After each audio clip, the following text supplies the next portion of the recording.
My name is Jordan Bedford, and this is my Psychology Capstone Oral Defense presentation.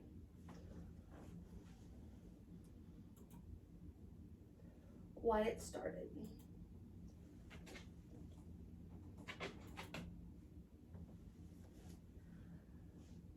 I came back to college as a 31-year-old adult. The night that I decided that I was going to come back, I was sitting in a hospital room with my grandmother, who had, when I was much younger, had a stroke that resulted in her losing a part of her brain. And I remember watching her as a child relearn how to write and speak and walk and function. And I remember remembering that she was never quite the same.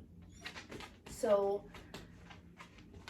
decades later, after she had that stroke, she has developed dementia, and we were sitting in the hospital room, her, myself, and my grandfather, who at the time was battling an aggressive form of cancer. And I watched as she couldn't speak to us. She looked like she wasn't understanding what we were saying, or she did understand what we were saying, but she was speaking in mumbles and mutters, and it was just unintelligible. And I remember thinking that I needed to know more of why this was happening to her. And so enrolling in college, which is something I knew that I should do to better myself and the livelihood of my family, kind of solidified it. And then watching my grandfather struggle to breathe as he sat next to her in the hospital room with such resolve and calm, knowing that he was terminal, was another just part of like the human psyche that I was just in awe of. And so not too long after she was discharged, and right around the time my grandfather ended up passing away, I had reached out to UFAS and gotten everything started to begin my first semester in the spring of 2019. And so, in defense of the various theories of psychology, this is where I present, but that is where it began, and that is what drives me. They both have always really supported me and were very focused on the creativity side of life and the beautiful side of life.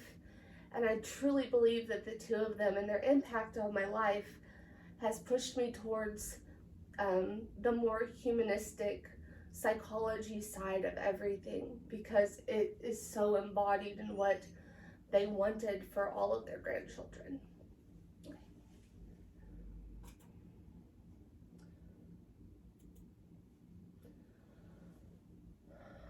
Old Freud, Sigmund Freud, the father of psychoanalytics. He is kind of an icon, not kind of, I believe he is an icon. His concepts of id have permeated through our pop culture, with the demon and angel on each other on the shoulders, sort of archetype, as Jung would say, the trope. He also, his psychosexual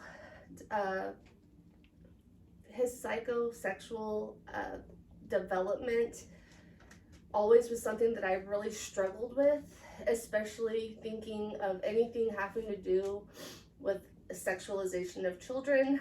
I just shut down. It just was like a no-go for me.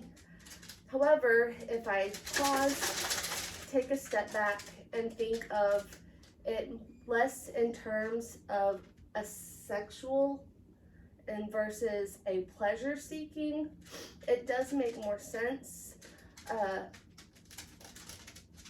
But I do prefer the sensory stages of Piaget to the psychosexual development of Freud. another issue with Freud a lot was that most of his theories and ideas were not testable. They made sense, but we can't prove them. And so, as far as Freud is concerned, he made such an impact and he's such an icon, almost to pop like star status, who has done some fairly like questionable thought speakings, and but still has resonated through time and is taught in every psychology book to begin with.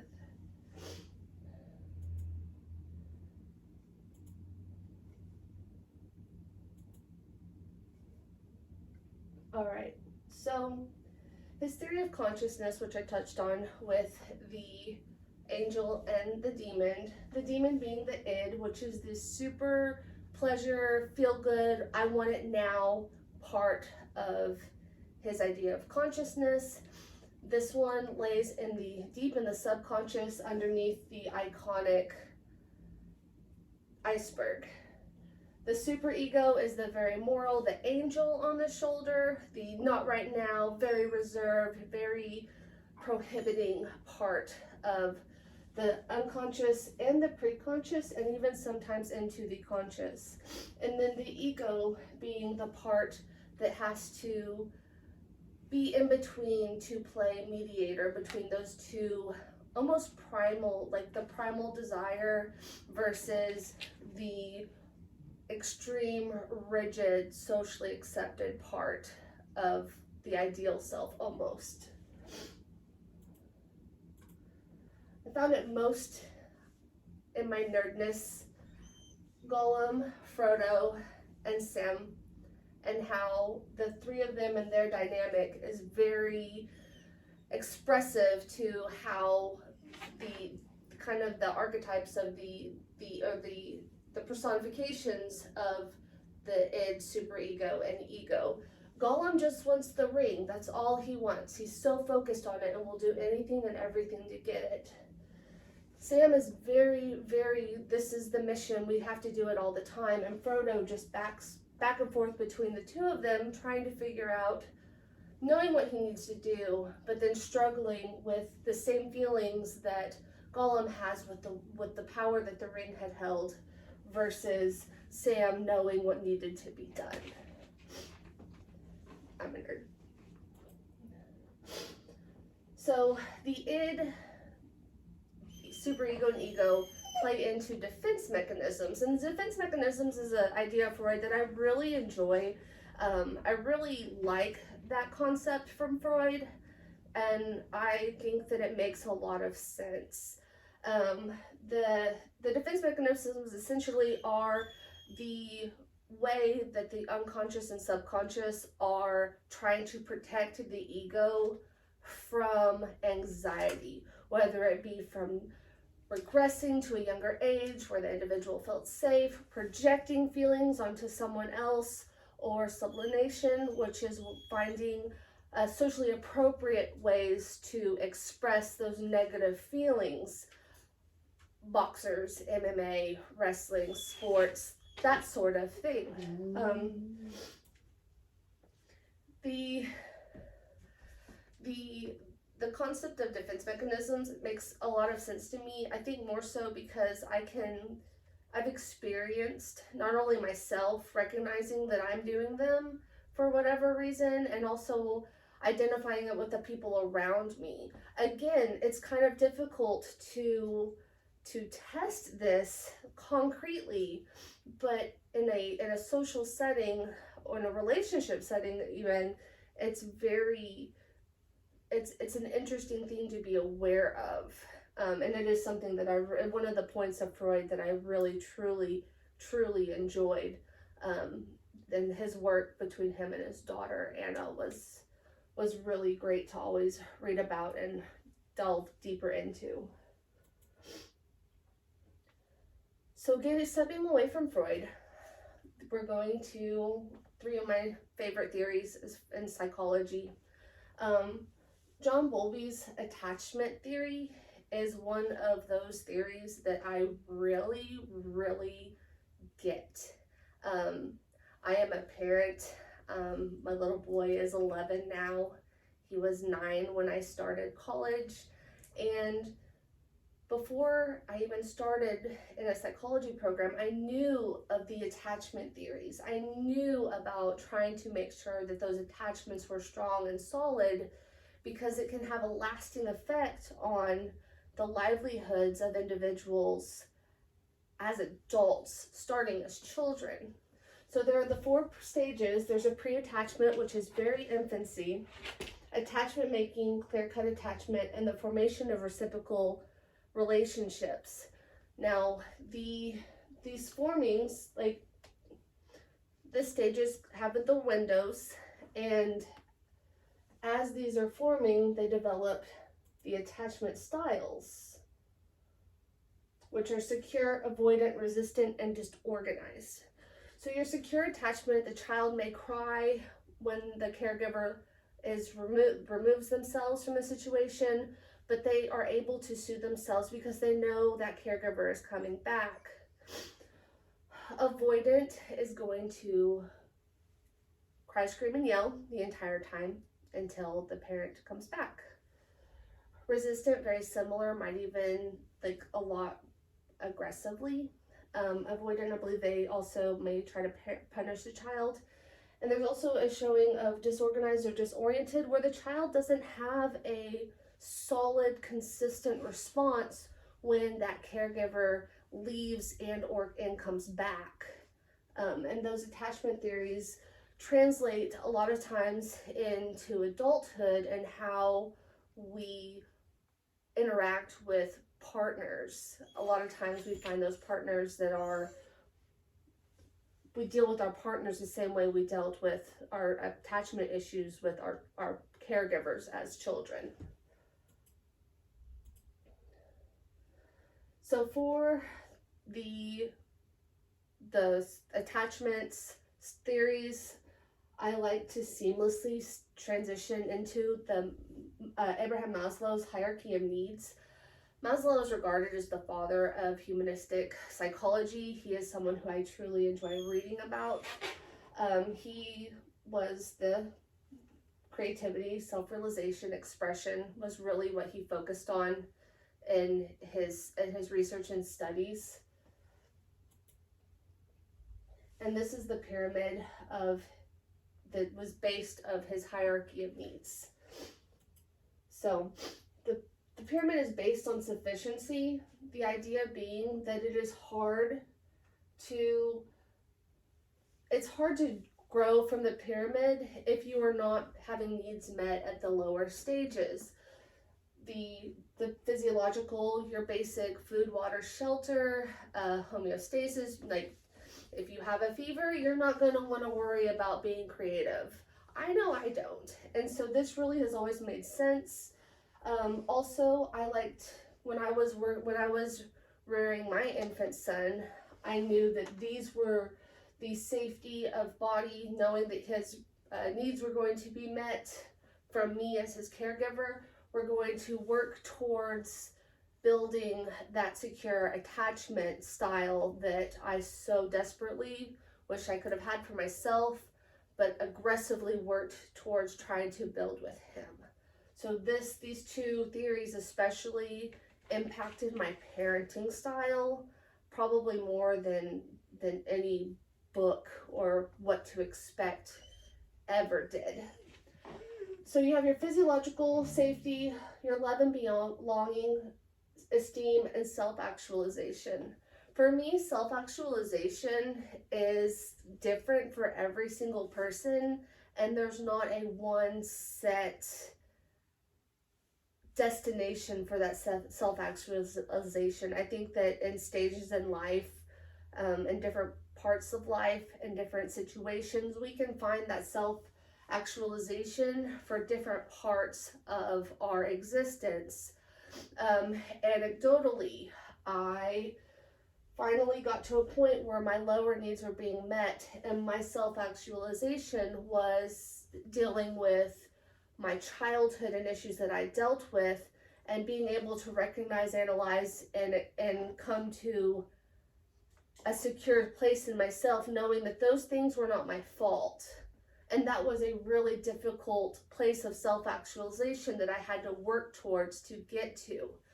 And so that was just one part of myself that was self-actualized. I do believe that there are multifacets of everything and every person and personality, and it is a ongoing growth process to have your needs met and then work towards self-actualization in a specific aspect of your life. But yes, Maslow's hierarchy of needs is also one of my favorites. And then Piaget and his cognitive development. This is one of my favorites, more so in juxtaposed to Freud's psychosexual development. This is more of how a child interacts with, takes and processes information from the surroundings. And as a mom, it was much more palatable to think of input-output sort of cognition development than it was the psychosexual dynamic that Freud spoke of. So with Piaget, we have our 18 to 24 months is sensory motor. There, everything is all movement, touch. This is actually probably one of my favorite stages of child development. It was definitely one of my favorite stages with my son, just because everything is absorbed and they're just bringing in everything, and it's all touch, all taste, all senses on overload, just pulling in all the information that they can to try to figure out the world. 2 to 7 was also very fun, watching as he played different toys. It was like a block, maybe a car, that symbolic, things are more than just what they are. Like it isn't what it is what I choose it to be sort of stage, where their imaginations are really just flourishing and blossoming, and that was always very fun. The concrete stage in 7 to 11, where I'm rounding out in my parenting journey, logical, very concrete, very very up or down to up, where things are very specific, and then we can start to generalize them with the rest of the information that we have. This is where my son has started his most really getting into the science, and I thought the toddler stage was when why was asked the most, and it is not. For me personally, the operational and concrete and trying to get all of these rules and understandings in lock has been the most whys and hows and questions asked, and I'm so glad that I was in school because it made me feel a little bit smarter. And so after we get from the 7 to 11 stage, 12 and beyond, it's when they start, the development is very abstract, philosophical, where general ideas can be funneled down to meet specific criteria and look at specifics in and just in the topic at hand. So as far as reconciling with religion, I have a very bizarre upbringing involving religion. My mother was Southern Baptist and my father was Roman Catholic, and so I grew up in both churches. And as an adult, I have completely stepped away from the church. Even probably in my early teens is when I stepped away from the idea of theology, aggressively and rebelliously, in fact. And so as I've gotten older, it is not something that I've ever had to really reconcile within myself as something that needed to science or religion. For me, it was more of a social issue than a scientific one. So I think that as far as religion goes, if it makes you a better person, do you.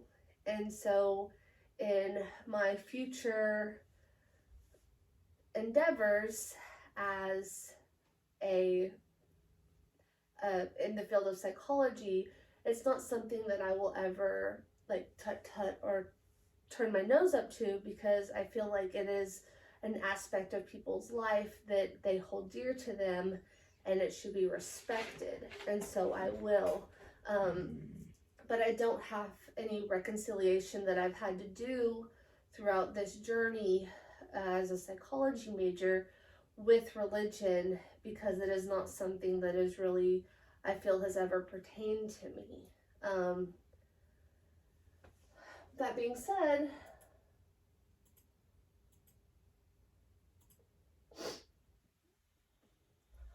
I'm hoping to get my master's in clinical mental health counseling and work as a licensed professional counselor in a mental health, in an inpatient or definitely mental health setting.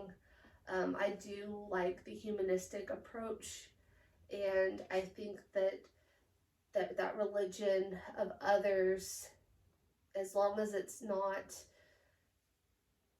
burdensome to them, that is just part of the humanistic approach that I'm going to have to continue my learning and reading and trying to gain as much knowledge of across the board all of the religions, even if it's just little tidbits, like the little not talking points, but the little bullet points that will help me better connect with potential clients and patients. Very much so humanistic, very much so from a human development sort of, not as scientific, but more qualitative approach to mental health is my ultimate goal. Thank you. Thank you.